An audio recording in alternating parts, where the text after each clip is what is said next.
My dear Kolkata, আজকে দেখো অনুষ্ঠান বাড়ির প্লেটে ফার্স্টেই পড়ে গেছে স্যালাড, ফ্রাইড রাইস আর আমাদের শো স্টপার মাটনের পাতলা ঝোল।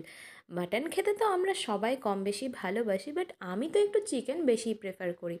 বাট সেদিন যেহেতু মেনুতে ছিল মাটন, একেবারে যে পাতে নেব না সেরকমটা তো নয়। আমি মোটামুটি ভালোই তৃপ্তি করে খেয়েছিলাম। আর তোমাদের তো আমি আগেও বলেছি যে যে খাবারগুলো আমি অপছন্দ করি তার মানে এই নয় সেগুলো আমি একেবারে পাতে নিই না।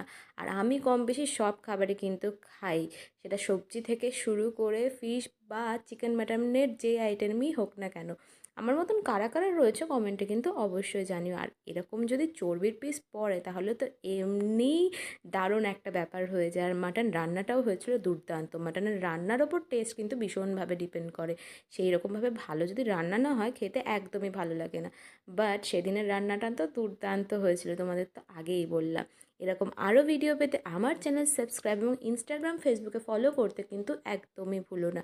আর এই ভিডিওটা যদি তোমাদের ভালো লেগে থাকে তাহলে লাইক শেয়ার কমেন্ট অবশ্যই করো।